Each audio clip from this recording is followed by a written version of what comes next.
all the costs of home ownership are going way up. And Americans, most of them, they don't buy the house. They buy the monthly payment. Doesn't matter what the house costs. What matters is what do they have to pay every month to live there?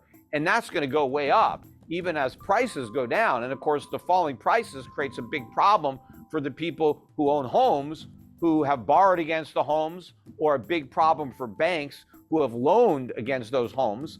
And now the homes lose value, and the guys that live there don't want to stay there. And now they have to sell these homes in a market where mortgage rates are way up, and so people can't afford to buy them. So it's a real disaster that's coming in housing, but it's not going to reduce inflation. Inflation is going to go up even as the economy goes down. So, the Fed has put us into a box, and there is no way out. And I've been warning about this for more than a decade. I knew exactly where we would end up. I just didn't know how long it would take to get there, or maybe the exact route we would take, but I knew where we would ultimately end up, and that is exactly where we are. What is your solution to that? Do you think we should have never had QE? Should we just not have a Federal Reserve to begin with? What's the Peter Schiff solution to this? Yes, we would be better off had we never created the Federal Reserve in 1913. But, it's possible that we could have created something even worse. But the way they originally envisioned the Federal Reserve wasn't that bad. The problem is they changed it, and because the original Federal Reserve Act, the Federal Reserve wasn't even allowed to buy U.S. Treasuries. It was prohibited by law from even owning them. And of course, the original Federal Reserve notes were backed by gold, 40% gold, 100% commercial paper. And the mission of the Federal Reserve was to have an elastic money supply. And what that meant was when the economy expanded, they would expand the money supply along with the economy. But then when the economy contracted, they were supposed to contract the money supply. But we don't do that. We do the opposite of that. What the Fed does now is when the economy is strong, they expand the money supply. And then when it's weak, they expand it faster.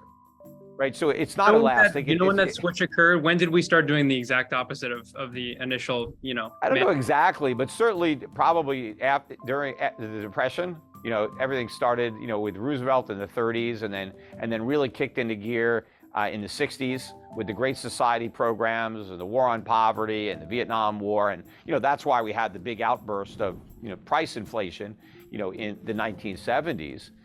And it's going to be worse now. In fact, I think the last year or two was already worse than the worst of the 1970s, because when they go back and say, hey, inflation was 10, 11, 12% in the 70s, and it's only 7, 8% now, that's apples to oranges, because the CPIs are different.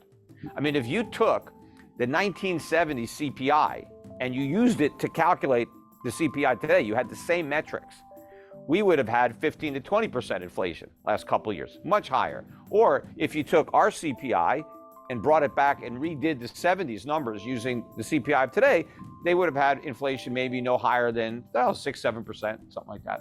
So we're already worse, but we're just getting started.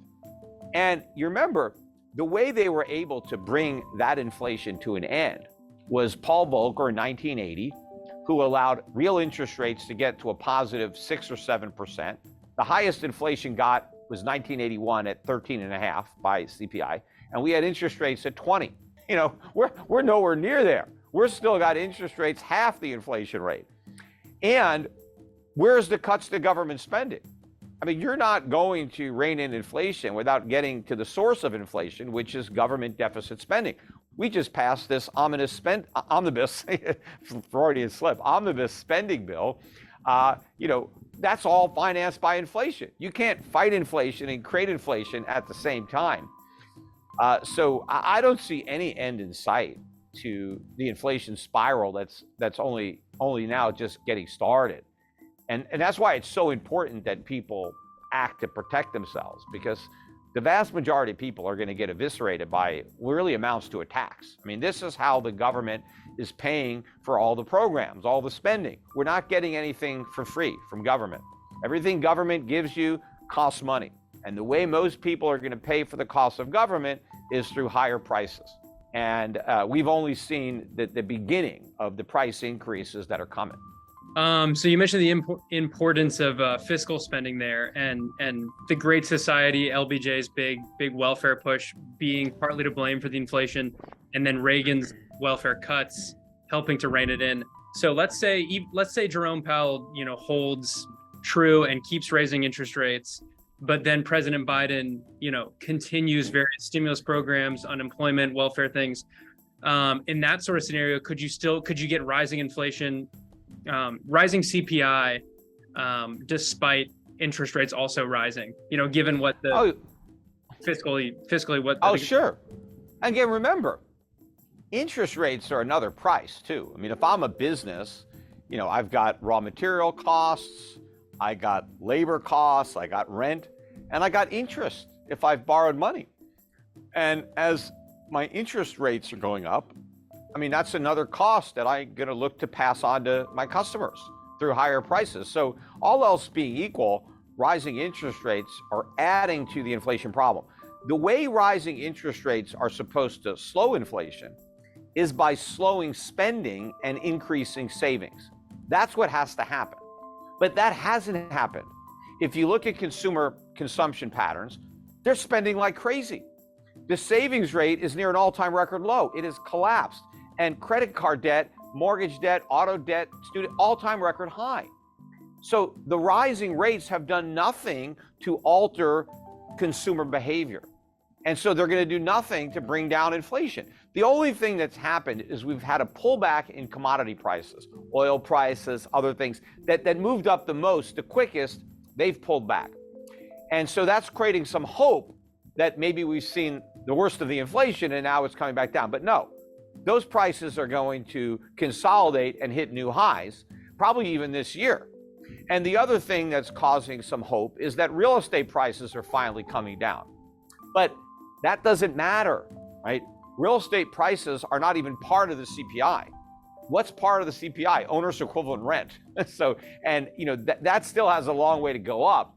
But the other factors that are there, utilities are in there, insurance is in there, maintenance costs are in there. All those things are going to go up. So even if the price of a house goes down, let's say a house that was $400,000 comes down to $300,000.